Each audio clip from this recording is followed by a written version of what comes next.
రవి ప్రకాష్ సిలికానాంధ్ర ఆసుపత్రి Kuchipudi super speciality వైద్య సేవలు పూర్తిగా ఉచితం. పాతపట్నం నియోజకవర్గం టీడీపీలో మరోసారి వివాదాలు వేదికైంది. పార్టీ అధిష్టానం మేరకు ఈ నియోజకవర్గంలో ఉమ్మడి అభ్యర్థిగా మావిడి గోవిందును ప్రకటించడం జరిగింది. ప్రకటించిందే తడుగా తనదైన శైలిలో ఎన్నికల ప్రచారంలో నిమగ్నమైనటువంటి ఆయన నిన్న వెంకటేశ్వర స్వామి టెంపుల్ నుండి బాలాజీ నగర్ వరకు భారీగా ర్యాలీ నిర్వహించారు. ఆయనకి స్వాగతం పలికేందుకు పెద్ద సంఖ్యలో కేడరందరూ రావడం జరిగింది. బాలాజీ నగర్లో ఉన్నటువంటి ఏదైతే కళ్యాణ మండపంలో సమావేశం ఏర్పాటు చేసుకున్న తరుణంలో అజ్ఞాత వ్యక్తి రాళ్ళు రోవడం జరిగింది. వారు ఎవరు అని తెలుసుకునే ప్రయత్నంలో ఆయన మాత్రం అక్కడ నుండి తప్పించుకోరు. ఈ విషయంపై మనతో మాట్లాడడానికి కూటమి అభ్యర్థి అయినటువంటి మావిడి గోవింద్ మనతో ఉన్నారు. చూస్తే మీకు టికెట్ వచ్చిన దగ్గర నుండి పాతపట్నం ఒక అలజడి నెలకొని ఉంది. ఈరోజు మీకు ఎందుకు ఇలాగ మీ మీద ఈ హత్యాయత్నానికి పాల్పడుతున్నారు? అసలు ఎవరాళ్ళు, వారు వెనుకున్నటువంటి వ్యక్తులు ఎవరు? ముందుగా నమస్కారం సార్. నాకు ఎవరు నా వెనకాల ఫాలో అవుతున్నారనే విషయం నాకు తెలియదు సార్.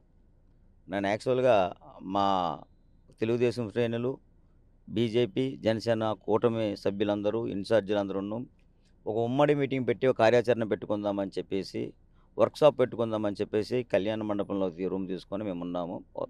నేను దానికోసం ఈవినింగ్ 4 గంటలకు ర్యాలీ పెడదామా, మామూలుగా నడుచుకొని అక్కడికి వెళ్దామా, బై వాక్లో, ర్యాలీ కాదు బై వాక్లో కళ్యాణ మండపంకి వెళ్దామని అనుకుంటే వెంకటరమణ గుడి దగ్గర నుంచి అన్ని పార్టీ శ్రేణులు ఉన్న మా ఉమ్మడి ఎన్డీఏ కూటమి శ్రేణులందరూ అక్కడ చేరడం జరిగింది. నేను అక్కడికి లేట్గా అంటే మీరు అందరూ రెడీ ఉండండి, తర్వాత నేను వస్తానని చెప్పడం జరిగింది సార్. కానీ యాక్చువల్గా నేను ఇంట్లో నుంచి 4 తర్వాత నేను స్టార్ట్ అయ్యాను.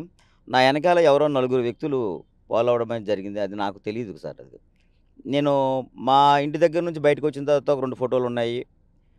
తర్వాత బయటికి ఇంకా మామూలుగా మన కమలం కొట్టు సీది రోడ్ అంటారు, కమలం కొట్టు అంటారు, అక్కడికి వస్తానికి ఒక 4-5 ఫోటోలు ఉన్నాయి. అక్కడ నుంచి ఇంకా కొంత దూరం వెళ్ళి అమ్మవారి గుడి దగ్గరికి వస్తానికి కూడా ఫోటోలు ఉన్నాయి. నేనేమన్నానండి మా వాళ్ళందరికీ ఎదురుగా వస్తామంటే, నా దగ్గరికి ఎవరు రావద్దు, మీరు అందరూ అక్కడే ఉండండి, వెంకటరమణ గుడి దగ్గర ఉండండి, అక్కడ నుంచి కలిసి వెళ్ళిపోదాం అందరం ఉన్నాం, మనకేం అవసరం అని చెప్పేసి నేను చెప్పడం జరిగింది సార్.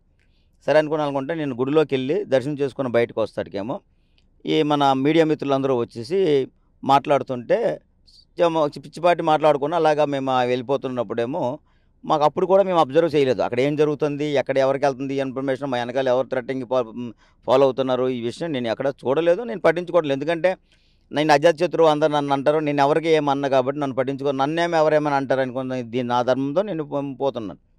నిన్న ర్యాలీ వెంకటరమణ గుడి దగ్గర నుంచి మేము పాదయాత్రగా మేము కళ్యాణ మండపంకి వెళ్ళడానికి వెళ్తున్న కొన్ని వేల మంది మేము నడిచి వెళ్తున్న సమయంలో సూర్యం లాయర్ గారు, ఆయన పబ్లిక్ ప్రాసిక్యూటర్ అనుకుంటాను, 3rd ఫ్లోర్ నుంచి ఒక రాయి పడిందట. అది కూడా నాకు తెలియదు. నేను ఆల్రెడీ చైతన్య రథం మీద ఉన్నాను, నాకు విషయం నాకేం తెలియదు. ఆ రాయి తగిలితే మాకు సంబంధించిన ఒక కార్యకర్తకి కాలు మీద దెబ్బ తగిలింది. ఈలోపు డోన్ తీస్తున్న వ్యక్తికి ఆ వ్యక్తి విసిరే వ్యక్తి కనిపించాడట. ఎవరు హరి అనే వ్యక్తి, ఎవరు కొత్త పునటూరు అబ్బాయి హరి అనే వ్యక్తి కనిపించాడట. ఏమవుతుందని చెప్పేసి రాయి ఎప్పుడు కాలు మీద తగిలిందో వెంటనే పరిగెట్టి వీళ్ళ పై స్టాప్కి పైకి వెళ్ళారు. పైకి వెళ్ళగానేమో ఆ అబ్బాయి పైన రాళ్ళు పట్టుకొని అన్ని పట్టుకుని ఉన్నారు.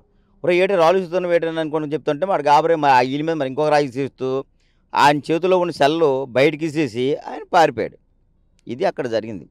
అసలు ఏం జరిగింది, ఎందుకు ఇలా జరుగుతుంది? ఇప్పుడు కల్మట వెంకటరమణ గారు కానీ, ఇప్పుడు నేను కానీ ఒక పార్టీకి సంబంధించిన వ్యక్తులమే. 2019లో ఆయన టికెట్ రాకపోతే ఆయనకి నేను సాయం చేశాను. ఇప్పుడు ఆయన టికెట్ రాలేదు, నాకు సాయం చేస్తారు తప్పనిసరి నా నమ్మకంతో ఇన్నాళ్ళలో నేను ఊరుకున్నాను. ఆయన విషయంలో నాకు ఏ విధమైన అభిప్రాయ భేదము లేదు. ఆయన యాక్చువల్గా మా అందరికీ వచ్చి నాయకత్వం చేసి నన్ను గెలిపించాలని కోరుకుంటాను, కానీ ఆయన విషయంలో లేదు. అయితే ఎప్పుడైతే ఆడు చెల్లిసేసి వెళ్ళిపోయాడో కింద ఉన్న కొంతమందికి ఎవరికో లేడీస్ దొరికింది, వాళ్ళేమో పలానా సెల్ దొరికిందని చూసిన సెల్లే చూసరిగా ఇది ఇసిరిసిన సెల్లేనా ఆయన అబ్బాయి అని చెప్తే ఆ సెల్ చెక్ చేస్తారు.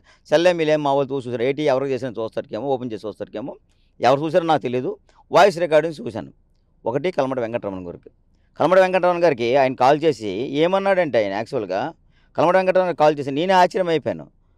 వెంకటరమణమూర్తి గారు అంటే నా గురువు కన్నా ఎక్కువ, ఆయన మీద నాకు చాలా మంచి అభిప్రాయం ఉంది. ఆయనే ఇలా చేశాడని నేను తట్టుకోలేకపోతాను ఇప్పుడు కొన్ను. అది నేను కూడా విచిత్రంగా ఆలోచిస్తున్నాను అనమాట. ఎందుకు ఇలా జరిగింది అనే విషయంలో కూడా నేను కూడాను అసలు వెంకటరమణమూర్తి గారేంటి, ఆయన చేయించడం ఏంటి నాకేం అర్థం కాక, నేను 10 నిమిషాలు నాకు అర్థం కాక అలా తట్టుకోలేక అలా ఉండిపోయిన సమయంలో ఇదండి సార్.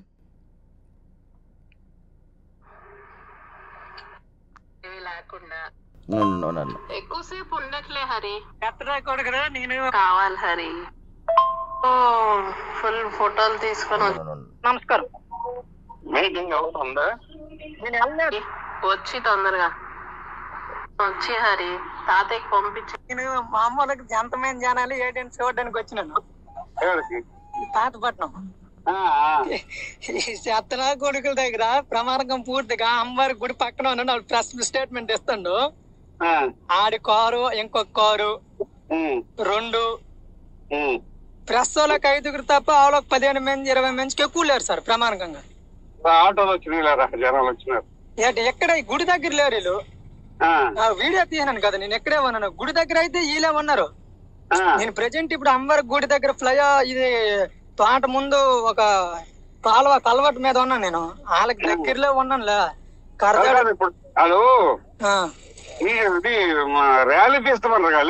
ర్యాలీయే సార్ ఇక్కడే వాళ్ళు అమ్మవారి టెంపుల్ దగ్గర ఇప్పుడు 5 అవుతుంది సార్. ఇక్కడే ఉన్నారు సార్ వాళ్ళు. 3 గంటలు 3:30 అన్నారు సార్ వాళ్ళు. ఆటోలో అయితే ఇంకేమో నేను ఫ్రంట్ కి వెళ్తాను అలా ఫాలో అవుతాను కానీ సార్ ఒకసారి మీరు నెట్ ఆన్ చేయండి సార్. వీడియో కాల్ చేస్తుంది.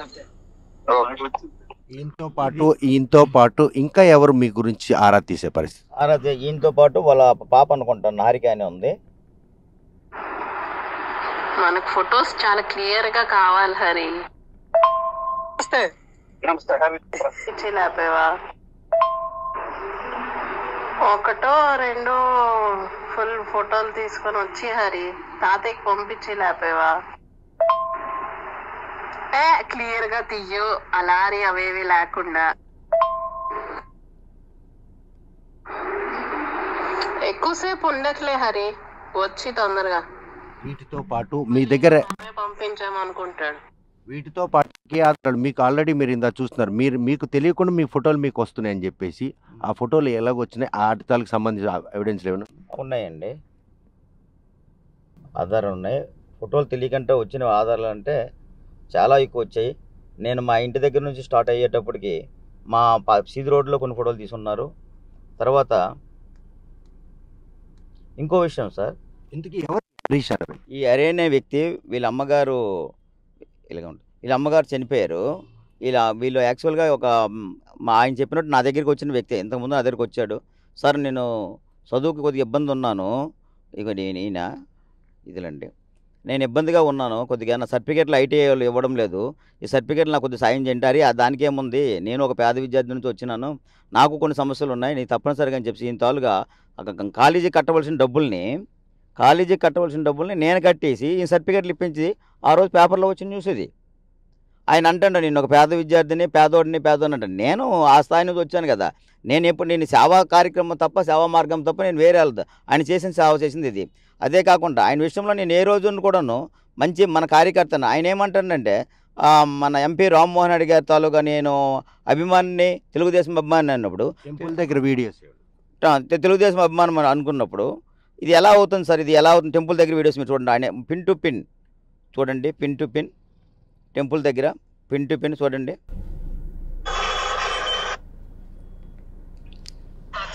కొడుక్కి 2 కార్లు కొడుక్కి 2 కార్లే ఉన్నాయి. వాడికి ఏం లేరు, జనాలు ఇవ్వండి. పాతపట్నంలో మొన్న కలమట పౌరీటి ఈరోజు చూడు అన్నీ అంతే, వాడు చేసేవన్నీ అంతే సార్. వాడికి మరి ఇంకేం లేదంటే వాడికి అదే పని. నేను ఎక్కడికి వెళ్తానో నేనేం చేస్తానని యాక్చువల్గా వాడికి నేను సాయం చేసిన వ్యక్తిని. నేను వాడి విషయంలో ఏ రోజు కూడా నేను ఆడికి తప్పు ఇదిగోండి, నేను ఆడి విషయంలో ఏ రోజు కూడా పిన్ కావడం లేదు. వాడి విషయంలో ఏ రోజు కూడా నేను కరెక్ట్గా తప్పు చేయలేదు. ఆడి విషయంలో మనవాడు ఒక మధ్యతరగతి కుటుంబం సంబంధించిన వ్యక్తి, ఆడికి నేను సాయం చేయాలని తప్ప నాకేం లేదు. కాకపోతే ఇలా ఇన్ఫర్మేషన్ గ్యాదరింగ్ చేసి మా ఇంటి నుంచి నేను బయలుదేరాడు ఒక్కడిని వచ్చి నా వెనకాల వచ్చి ఎక్కడ పడితే అక్కడ ఫోటోలు తీసి నా మీద థ్రెట్టింగ్ ఉందనేది నాకు కొద్దిగా అనుమానంగా ఉంది. ఎందుకంటే ఇట్టి పరిస్థితుల్లోనే థ్రెట్టింగ్ అనేది వాస్తవం. ఇంతకుముందు కల్మట వెంకటరమణ గారు కూడాను కొత్తూరు సభలో కూడాను చంపేయండి, నరికేయండి అనే పదం కూడా వాడడం జరిగింది. కాబట్టి మరి ఎందుకు అలా ఆయన చేస్తున్నారో యాక్చువల్గా ఆయన నాకు రాజకీయ గురువుగా నేను అనుకుంటున్నాను. ఆయన మరి ఎందుకు అలా చేస్తానో నాకు తెలియదు. ఆయన కూడా ఒక తమ్ముడిగా వచ్చి నన్ను ఆశీర్వదించి చేస్తే ఆయనకి ఆఫ్టర్ 2029 ఆయనకి అవకాశం మళ్ళీ రాకపోవడం ఉండదు కదా. ఒక స్నేహభావంతో ముందుకెళ్ళాలి. కానీ ఈరోజు ఇలా జరుగుతుంది అనుకొని నేను కూడా ఊహించుకోలేదు. మాకు పిల్లలు కూడాను పైనుంచి రాయిపడ్డము, వీడు చేయడము. ఇప్పుడు మీరు వాయిస్ రికార్డింగ్ విన్నారు, మరి అక్కడి నుంచే వస్తుంది. కల్మట మోహన్ రావు గారు కూడా వాయిస్ రికార్డింగ్ కూడా ఉంది. చూడండి, కల్మట మోహన్ రావు గారు ఆయన కూడాను ఏమైందరి అనుకున్నంటే అలాంటి వ్యక్తి కూడాను కల్మట మోహన్ రావు గారు కూడాను ఇలా మాట్లాడడం అనేది నాకు ఆశ్చర్యంగా అనిపించింది. కలమట మోహన్ రావుని అందరూ దేవుడు అంటారు. ఆయన ఎందుకు ఇలాంటి విషయాల్లో మరి ఆయనకి అడిగేసి హరిని పిన్ టు పిన్ ఫోన్ చేసి ఏమైంది హరి అని అడుగుతుంటే నాకు కూడా ఆశ్చర్యంగా ఉంది సార్. ఇప్పుడు ఇదిగోండి. సార్ నమస్కారం. మీటింగ్ అవుతుందా? నేను వెళ్తాను సార్ ఇప్పుడు. నేను వెళ్తాను ఇప్పుడు. ఎక్కడ ఉన్నావు? నేను ఊర్లో ఉన్నాను, మా ఊర్లో. మా ఊరు పొంటూరులో ఉన్నాను సార్, పొంటూరులో ఉన్నాను. ఇప్పుడు వెళ్తావా? వెళ్ళాలా? బాగుంటుంది వస్తాయి కదా మనకి.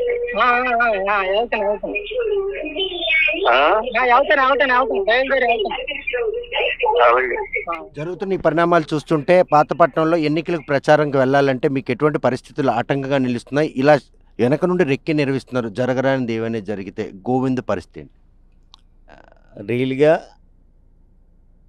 ఇప్పుడు మా ఇద్దరము స్వపక్షం సంబంధించిన వ్యక్తులు. ఎవరికి వచ్చినా సరే టికెట్ వచ్చినంత వరకు ఇద్దరము రేసులో పోటీ పడ్డాం. టికెట్ అనౌన్స్మెంట్ అయిపోయిన తర్వాత స్నేహభావంతో ఒకళ్ళని సహకరించుకొని పార్టీ తాలూకా విద్యావకాల కోసం మనం కష్టపడాలి. ఇది నా సిద్ధాంతం. ఆయన కూడా అదే 2009లో సేమ్ అదే పరిస్థితి జరిగింది, ఇప్పుడు అదే పరిస్థితి జరగాలి. 2019లో అదే జరిగింది. నేనేమంటానంటే ఆయన విషయంలో నేను ఇప్పటికీ ఆయన తప్పుపడడం లేదు. ఆయన చేశారని నేను అన్నాను. ఎందుకంటానంటే ఎవడో ఈ అబ్బాయి వచ్చేసి ఈ అబ్బాయి మెప్పు కోసం ఆయన్ని ఇరికించడమో లేకపోతే ఏదో జరగడం అయితే జరిగి ఉండొచ్చు. కానీ నాకైతే మాత్రం ఒక విధమైన ఆలోచన వస్తుంది, నా వెనకాల ఏదో జరుగుతుంది, ఓ థ్రెట్ ఉందనేది నేను అనుకుంటున్నా. ఆ థ్రెట్ ఎలా ఉంటుంది అనుకుంటే, ఇప్పుడు నేను మా ఇంటి నుంచి బయలుదేరుతున్నట్టు ఫొటోస్ ఆయన కలమట వెంకటరమణమూర్తి గారికి హారిక గారి అమ్మాయికి వీళ్ళిద్దరికీ నా పిక్స్ వెళ్ళడం ఏంటి? నా కారు నెంబర్ తోటి నా కారు తోటి పిన్ టు పిన్ వెళ్ళడం ఏంటి సార్? నాకు అర్థం కావడం లేదు. అంటే నా వెనకాల ఏదో జరుగుతుంది, నాకు ఏదో హాని జరిగే మార్గం అయితే 100% ఉంది సార్. పార్టీ ఒక మధ్యతరగతి కుటుంబం నుంచి వచ్చిన వ్యక్తికి ఒక టికెట్ ఇస్తే ఈ పాతపట్నం నియోజకవర్గం అభివృద్ధి చెందుతుందని అనుకుంటున్న సమయంలో ఈలోపు ఇలాంటి కుతంత్రాలు కుళ్ళులతో ఇలా జరుగుతుందంటే నాకేదో అనుమానంగా ఉంది. కాబట్టి మీ టీవీ ముఖంగా నాకు కూడా సరైన ప్రొటెక్షన్ కల్పించాలని ఎస్పీ గారికి, మరి ఇలా ఎన్నికల కమిషనర్ గారికి, మా పార్టీ అధినేత గారికి తెలియజేస్తున్నాను. ఎందుకంటారంటే ఇలాంటి కుళ్ళు రాజకీయాలు పాతపట్నం నియోజకవర్గంలో ఇప్పటివరకు ఇలా జరగలేదు, జరగకూడను, అది జరగకూడదు కూడా. ఎందుకంటే ఎవరి మట్టుకు వారు ఎన్నికల్లో పాజిటివ్గా మంచిగా మాట్లాడుకొని ఎవరి తలగాలకు వెళ్తే ప్రజల అభిప్రాయాలు మనకు పాజిటివ్గా వస్తాయి. కానీ ఇలాంటి చిన్న చిన్న పనులు చేసుకొని ఇలా చేసుకోవడం వల్ల సిల్లీగా అనిపిస్తుంది. ఒకసారి అందరూ ఆలోచించాలి. మనకు చంద్రబాబు నాయుడు గారు రాష్ట్రానికి అవసరం. ఈ జగన్మోహన్ రెడ్డి పరిపాలనలో 20 సంవత్సరాలు రాష్ట్రం వెనక్కి వెళ్ళిపోయింది. ఎట్టి పరిస్థితుల్లో రాష్ట్ర అభివృద్ధి అవసరం అయితే చంద్రబాబు నాయుడు గారు మనం ఇక్కడ గెలవాలి. మోదీ గారి ఆధ్వర్యంలో, పవన్ కళ్యాణ్ గారి ఆధ్వర్యంలో ఈ రాష్ట్రం స్వర్ణాంధ్రప్రదేశ్గా మారాలి. కాబట్టి ఎట్టి పరిస్థితుల్లోనైనా తెలుగుదేశం కార్యకర్తలారా, ప్రజలారా ఒకసారి గమనించండి. ఒక మార్పుకు నాంది పలుకుదాం. ఒక సామాన్యుడికి పాతపట్నం నియోజకవర్గంలో అవకాశం ఇచ్చారు, మీ అందరూ పట్టం కడతారని ఒక సామాన్యుడి తాలూకా మన తాలూకు సమస్యల్ని, పాతపట్నం నియోజకవర్గ సమస్యలన్నీ నన్ను చట్టసభల్లో వినిపించి గలమెత్తాలని నేను కోరుకుంటున్నాను. మన ప్రస్తుతం పార్టీ మీకు టికెట్ ఇచ్చిన తర్వాత పరిణామాలు వేరు, నిన్న జరిగిన ఇన్సిడెంట్ వేరు. ఇదంతా జరిగిన విషయం మీరు ఆధారాలతో పాటు పార్టీ అధిష్టానం దృష్టికి తీసుకెళ్లారా? వాళ్ళు ఏమని సూచించారు? ఆధారాలతో పాటు పార్టీ అధిష్టానానికి తీసుకెళ్ళానంటే పార్టీ అంతా గమనిస్తుంది సార్. ఇప్పుడు నేను పార్టీకి పంపించలేదు, ఇంక నేనేం పంపించలేదు. వాళ్ళే ఏదో అబ్బాయిని ఏదో మా వాళ్ళు ఎవరు వెళ్ళి వాడు రాళ్ళు సిరితే అడిగే మెంట పెడితేమో కొట్టారనుకొని పోలీస్ స్టేషన్లో కంప్లైంట్ ఇచ్చి ఉన్నారట వాళ్ళు. దానికోసమో అది డిస్కషన్ జరుగుతుంది. కానీ నేను ఇంతవరకు కానీ ఎవరితో మాట్లాడడం కానీ పార్టీ అధిష్టానం చెప్పడం కానీ నాకు లేదు సార్. ఎందుకంటే ఎక్కడున్న ఇష్యూని అక్కడే ఉండాలి. పార్టీ ఈ టైంలో పార్టీకి మంచి పాజిటివ్ ఎనర్జీ ఉంది, పార్టీ గెలాలి. ఇక్కడ మా సమస్యలు చెప్పుకొని పార్టీని పెట్టడం కాదు. నేను ఎందుకంటే పాజిటివ్గా అంటాను. ఇప్పుడు కూడా అక్కడ చెప్తుందంటే ఇక్కడతో దీన్ని ముగింపు పలికి పార్టీ గెలుపు కోసం మనం అందరం పనిచేయాలని కోరుకుంటాం. గురువుగా ఆరాధించినటువంటి కలమట రమణ ఈ విషయం చేపించారు అన్న విషయం తెలిసిన క్షణం ఆయనకు ఫోన్తో మాట్లాడు లేకపోతే చేయాలని ఒక ప్రయత్నం ఏమైనా చేశారు? నేను అలా మాట్లాడలేదు సార్. నేను ఆయనతో మాట్లాడలేదు, కానీ ఆయన శిష్యుడికి ఫోన్ చేశాను. నేను ఎవరికి బైరేనాయుడు గారి అబ్బాయికి ఫోన్ చేసి సో ఇలా అయింది, నిన్న ఆయన రాళ్ళు పైన చేశారు, ఇలాగ వచ్చారు, పిక్స్ అన్నీ దొరికేవి, నాకైతే ఏం జరిగింది తెలియదు. నేను చైతన్య రథంలో ఉన్నాను కాబట్టి నేను ఇవన్నీ అబ్జర్వ్ చేయలేదు. తర్వాత ఆఫ్టర్ మీటింగ్ అయిపోయిన తర్వాత నేను ఇవన్నీ చూసిన తర్వాత నేను ఆల్రెడీ ఇలా జరిగింది, మీరు ఒకసారి ఆయనకి ఇంటిమేట్ చేయండి, మీరు ఏ విధమైన ఎవరికెవరు ఏమనుకోవద్దు, దయచేసి ఒకసారి ఆలోచించని చెప్పండి, ఆయన కూడా చెప్పండి అని నేను చెప్పడం అయితే మాత్రం బైరేనాయుడు గారి అబ్బాయి ద్వారా నేను చెప్పడం అయితే చెప్పాను. మరి ఆయన విన్నారో లేదో నాకు తెలియదు, ఆయన వరకు వెళ్ళిందో లేదో నాకు తెలియదు. నేను చెప్పడమే చెప్పాను. కానీ ఈ లోపే వీళ్ళు ఏం చేశారంటే పోలీస్ స్టేషన్కి వెళ్ళి కంప్లైంట్ ఇవ్వడము, లేకపోతే చెల్లపోవడము, దీని విషయంలో డిస్కషన్. చెల్లపోవడం సెల్ల ఆయన ఇసిరీసి వెళ్ళిపోయాడు సార్. భయానికి ఆయన చేసిన వీడియోలు, వాయిస్ రికార్డింగ్స్ అన్నీ ఉన్నాయి కాబట్టి ఎక్కడ ఏం జరుగుతుందని టైంకి చెల్ల ప్రజల్లో ఇసిరీసి ఆయన వెళ్ళిపోయాడు. అది ప్రజల్లో తీసింది, ప్రజల్లోకి ఆ వాయిస్ రికార్డింగ్ బయటకు వెళ్ళింది. కానీ ఎవరో చెల్ల ఇసిరీసారు, చెల్ల తీశారని కాదు కదా సార్. అందుకోసం తర్వాత నిర్భయంగా ఎన్నికలు ప్రచారం చేసుకునే ఒక భరోసా మీకుందా?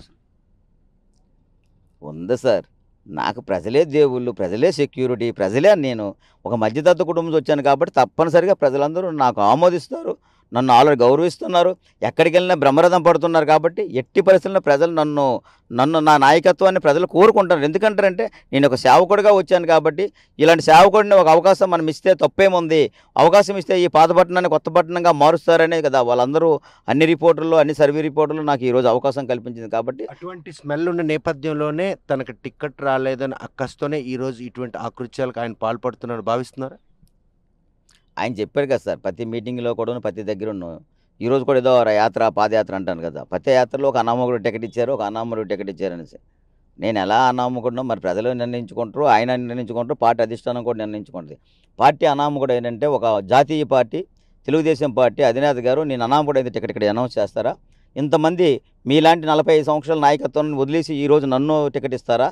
ఒకసారి ఆయన ఆలోచించుకోవాలి ఇవన్నీ. అది ఎందుకంటే నేను అనామకుడిని ఎలా అవుతాను? జరిగిన ఈ ఘటనని ఎవరి మీద మీరు అనుమానిస్తారు? ఎవరి వ్యక్తిగతానికి వాళ్ళకే విడిచిపెడుతున్నాను సార్.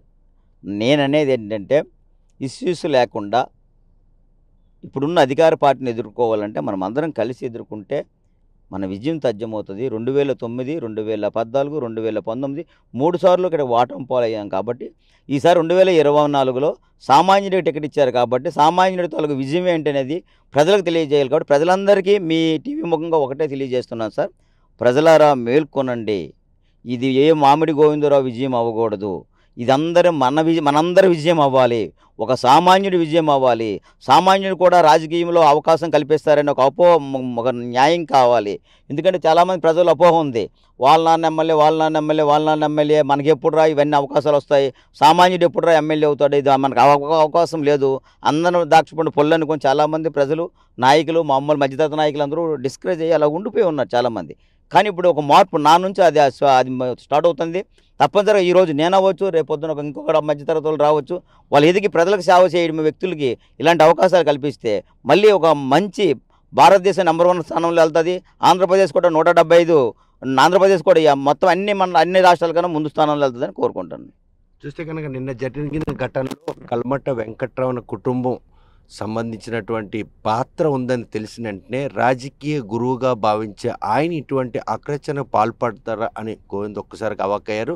దొరికినటువంటి మొబైల్లో ఎవరైతే కల్మట రమణతో పాటు వాళ్ళ నాన్నగారు కుమార్తెతో పాటును ఎవరైతే హరీష్ సంభాషణ చేయడం, ఎప్పటికప్పుడు తిని మెలకువలను తెలియజేయడం, ఇవన్నీ కూడా తను తీవ్రంగా బాధించింది. పార్టీ తన సేవలను గుర్తించి ఈరోజు అభ్యర్థిగా ప్రకటించిన నేపథ్యంలో ఒక సీనియర్ నాయకుగా ఈ పాతపట్నం నియోజకవర్గంలో టీడీపీని గెలిపించేందుకు ఆయన ముందుంటే నేను వెనకుండి నడవడానికి కూడా సిద్ధంగా ఉన్నాను. ఇటువంటి విభేదాలు తరలేపి పాతపట్నంలో లేనటువంటి ఈ సంస్కృతి మాత్రం అన్ని వర్గాలను కూడా బాధించింది, తనను మరింత బాధించింది. ఎందుకంటే రాజకీయ గురువుగా భావించిన వారు ఇటువంటి హరీష్ వెనక ఉండి నడిపించడానికి మాత్రం నేను జీర్ణించుకోలేకపోతున్నాను. ఈ విషయంలో ఎవరైతే తన వెనకుండి రెక్కి నిర్వహిస్తున్నారో ఆయన వల్లే కాకుండా ఎవరి వల్లైనా నాకు రేపు ప్రచారంలో ప్రాణహాని ఉంది అన్నటువంటి అనుమానాన్ని గోవింద్ వ్యక్తం చేస్తున్నారు. ఈ విషయంపై జిల్లా కలెక్టర్తో పాటు ఎన్నికల కమిషన్ కూడా ఫిర్యాదు చేయడానికి సంసిద్ధం అవుతాం.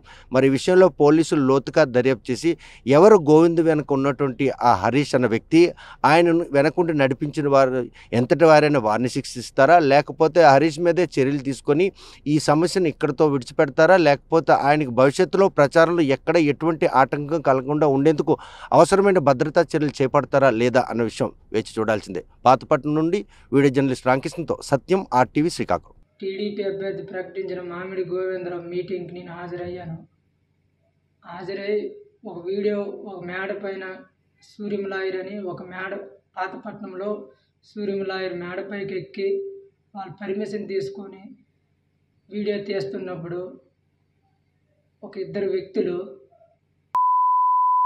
కొడుకొని వచ్చి వీడియో తీస్తున్న సమయంలో నేను మేడ పైన 3వ ఫ్లోర్ మీద ఉన్నాను.